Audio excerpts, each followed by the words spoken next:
kita di penghujung bulan Zulhijjah, maka kita masuk dalam bulan yang disebut Allah Subhanahu wa taala minha arba'atun hurum. Ada 4 bulan yang disebut dengan bulan haram.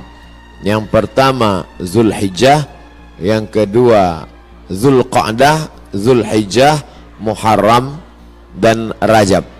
Salasun mutawaliyatun. Ada 3 bulan yang berurut-urut. Ada bulan 3 bulan yang tak terpisah.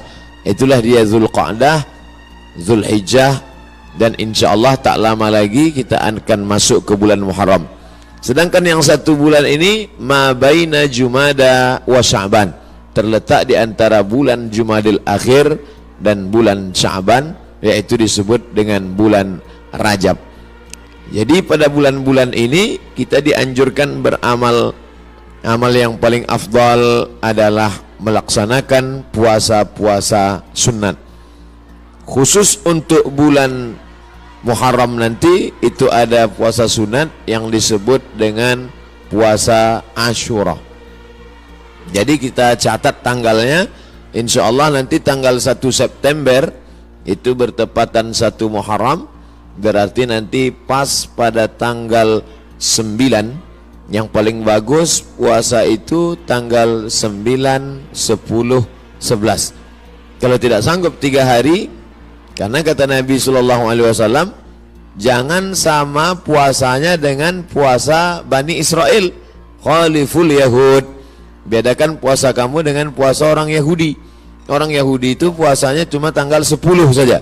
Maka supaya kita beda dengan Yahudi, puasa 9, 10, 11. Kalau tak sanggup 9, 10, 11, pilih 2 hari saja, 9, 10. Nah, ketika Nabi sampai ke kota Al-Madinah Al-Munawwarah, Nabi melihat orang-orang Yahudi di Madinah itu puasa. Di Madinah ada 3 orang Yahudi. Yahudi Bani Nadir, Yahudi Bani Quraizah, Yahudi Qainuqa. Mereka tak makan tak minum pada hari itu. Nabi bertanya, "Ma hadza?" Hari apa ini? Mereka menjawab, "Hadza yaumun salihun." Ini hari yang baik. Najjallahu fihi Musa wa aghraqa fihi Fir'aun. Hari ini Allah menyelamatkan Nabi Musa dan menggelamkan Fir'aun laknatullah alaih. Maka kemudian mereka bersyukur kepada Allah dengan melaksanakan puasa pada tanggal 10 karena Allah sudah menyelamatkan Musa alaihi salam dan menenggelamkan Fir'aun. Maka Nabi Muhammad SAW berkata, "Nahnu ahaqqu bi Musa minhum." Kami lebih berhak terhadap Nabi Musa daripada mereka. Maka Nabi pun melaksanakan, memerintahkan fa'amara bi siyamihi. Nabi memerintahkan puasa. Jadi tentang puasa Ashura ini tidak ada ikhtilaf antara ulama tentang disyariatkannya berdasarkan hadis-hadis yang sahih tuntunan Nabi Muhammad sallallahu alaihi wasallam. Oleh sebab itu kita yang berbadan sehat, khususnya bagi perempuan yang banyak punya hutang puasa kemarin, dengan berpuasa di Ashura 9, 10, 11, dia sudah bisa mengqadha, mengganti 3 hari puasa yang tinggal. Karena perempuan yang kemarin tinggal puasanya di bulan Syawal, di bulan Muharram, di bulan Ramadan, itu bisa diganti bulan Syawal sebanyak 6 hari. Orang yang berpuasa 6 hari di bulan Syawal otomatis dapat pahala puasa sunat walaupun niatnya qadha. Begitu kata Imam Abu Zakaria Al-Ansari dari kalangan mazhab Syafi'i yang disebutkan dalam kitab Fatawa Al-Azhar oleh Syekh Atiyah Saqar. Niatnya niat qadha saja, tidak niat sunat. Karena kalau niat sunat qadha tak dapat. Tapi kalau niat qadha maka otomatis pahala puasa sunatnya dapat. Begitu juga dengan orang yang puasa Senin Kamis, niat qadha dia hari Senin, maka qadhanya lunas dan pahala Senin dapat. Niat qadha dia hari Kamis, pahala qadhanya dapat dan otomatis dapat pahala puasa sunat. Begitu juga dengan nanti 3 hari di bulan Asyura, di bulan Muharram itu 9, 10, 11. Niatnya niat qada. Nawaitu sauma qada'in. Saya berniat puasa qada mengganti yang Ramadan tinggal kemarin. Apakah karena haid, maaf cakap, atau karena menyusukan anak, atau karena mengandung anak, atau karena baru melahirkan karena nifas, maka mesti diganti. Cara yang paling efektif adalah sekali dayung 2-3 pulau terlampaui. Walaupun ini masalah perempuan, tapi laki-laki mesti tahu, karena semua laki-laki punya istri, punya anak perempuan, punya kakak perempuan, punya adik perempuan. Inilah perlunya fiqhul mar'ah, fikih perempuan. Dengan melaksanakan puasa, badan sehat. Karena ternyata makanan yang kita makan itu banyak bakteri racun di dalamnya.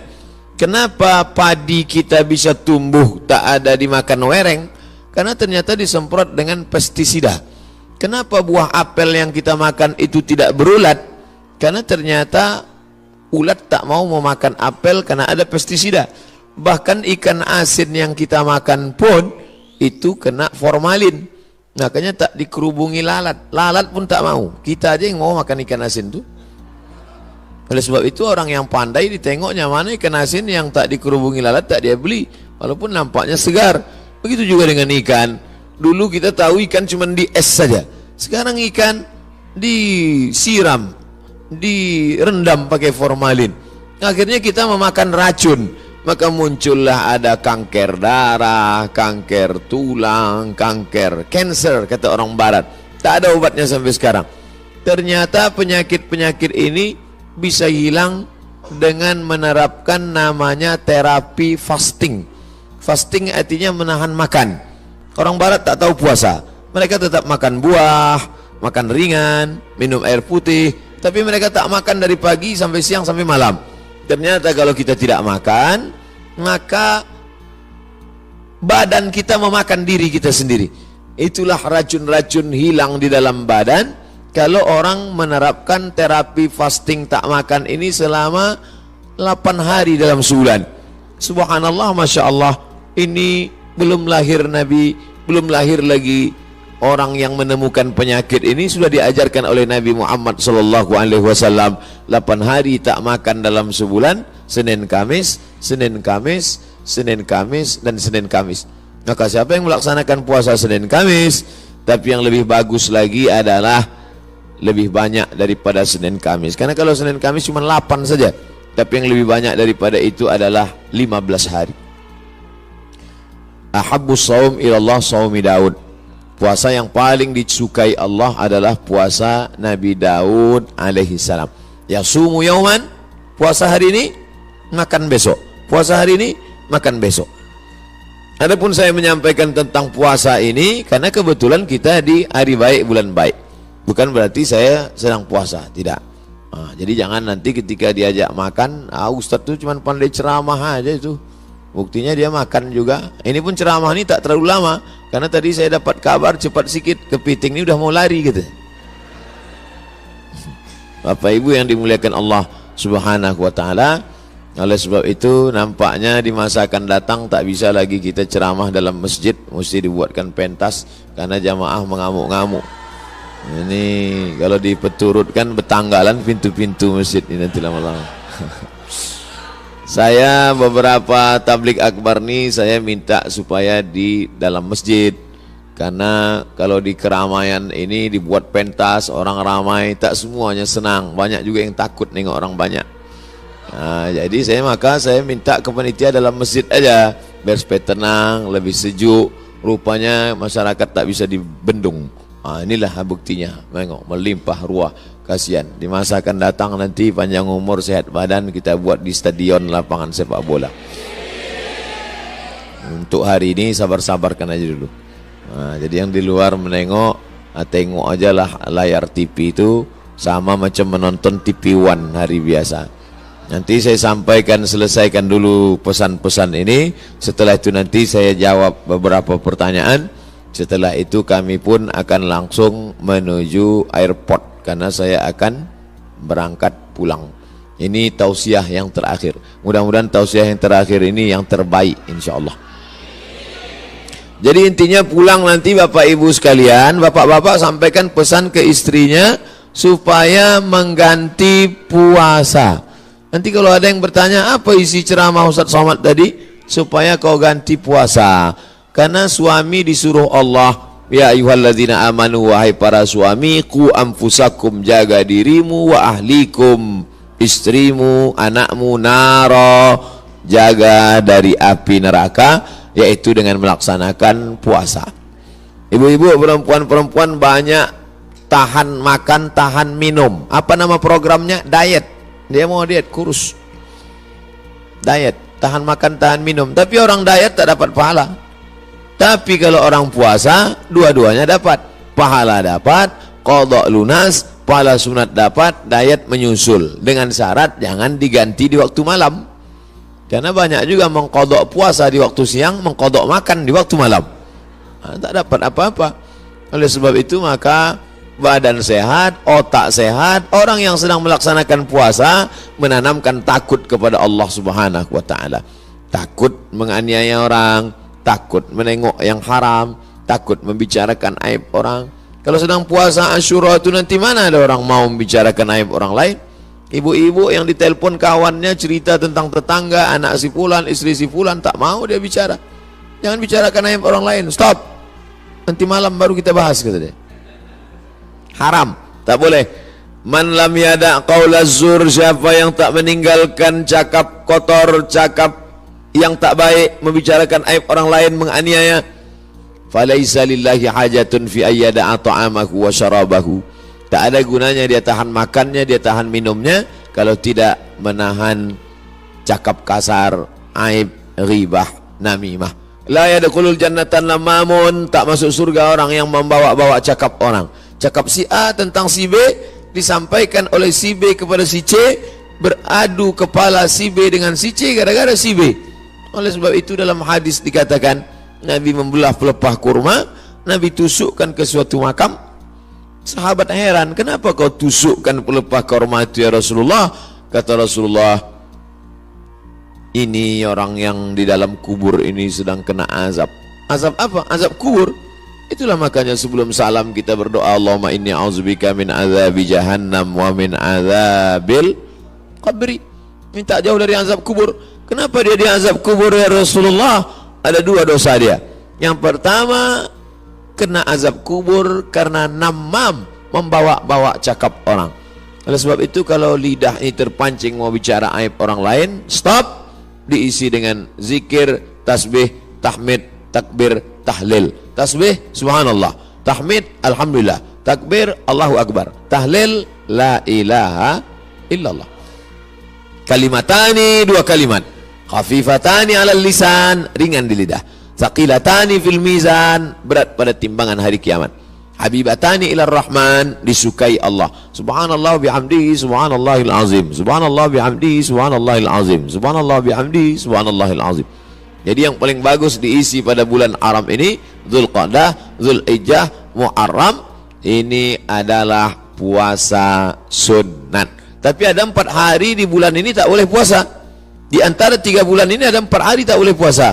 Itulah dia tanggal 10, tanggal 11, tanggal 12, tanggal 13. Kenapa tak boleh puasa? Karena hari raya, daging kambing melimpah ruah. Walaupun tak semua bisa makan kambing ini, karena asal ditengoknya, baru menengok bungkusnya aja sudah naik darah tingginya, belum lagi makan dagingnya.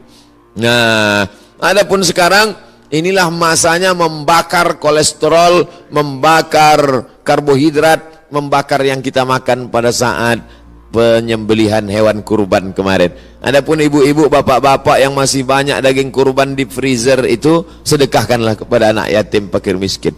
Ini udah hari raya yang keberapa ini di bulan Zulhijjah. Sudah mau habis bulan Zulhijjah, masuk bulan Muharram, tapi kulkas masih banyak yang belum bisa ditutup, masih menyipak kaki kambing itu lagi. Oleh sebab itu, maka ini menunjukkan kita ini ada sifat tamak, ada sifat tak ingin rezeki kita itu dimakan orang lain. Padahal puncak keimanan adalah la yu'minu ahadukum, kamu tak beriman, hatta yuhibba li akhihi, sampai kau sayang kepada saudaramu ma yuhibbu li nafsihi, sama macam sayang pada diri sendiri. Tak sampai hati kita, makanan itu hanya lewat di leher kita. Kalau enak rendang kambing, gulai, soto, capcay, sop itu di lidah kita, di leher kita, maka kita bagikan kepada yang lain. Makanya kata Nabi SAW, idza tabakhta fa aktsir ma'aha. Kalau kau masak, banyakkan kuahnya. Kita disuruh masak banyak kuah. Untuk apa? Bagi kepada tetangga. Jadi kalau daging tadi tinggal 2-3 potong, masaklah nanti sore, banyakkan kuahnya, bagikan. Tapi jangan gara-gara ceramah nih, ibu tuh hasil bersedekah kuah aja sih. Apa maknanya? Sedangkan sikit saja dia bisa berbagi, apalagi banyak. Oleh sebab itu maka dalam Islam, tapi masalah lapar ini tak bisa kita ceritakan. Lapar bukan teori, tak bisa diceritakan. Lapar menurut bahasa, lapar menurut istilah, lapar menurut etimologi, lapar menurut terminologi.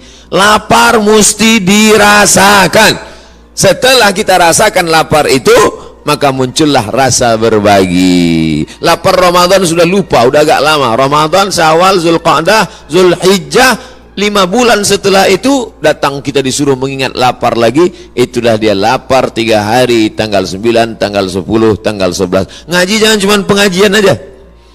Pengajian nonton TV, pengajian di YouTube, pengajian sekarang live langsung, cukup. Jangan sekedar pengajian tapi langsung diamalkan. Pulang dari sini ambil spidol, tengok mana kalender, tanggal 9, tanggal 10, tanggal 11, garis di bawah puasa Asyura. Andai maaf cakap pas tanggal 9, 10, 11 dia haid, maka dapat tetap pahalanya karena sudah ada niat. Innamal a'malu binniyat. Ibu kenapa tak puasa? Mohon maaf, saya sedang halangan. Tapi niat sudah sampai. Ada pun laki-laki tak ada alasan. Oh kenapa tak puasa? Aku niat aja sudah sampai. Anda tetap laksanakan. Maka bapak membangunkan istrinya. Rahimallahu mar'an, Allah merahmati laki-laki yang membangunkan ahli bait keluarganya supaya mengingatkan dia puasa besok. Bu, omak si Pulan, besok puasa, ganti puasa qadha kau yang tinggal Ramadan kemarin.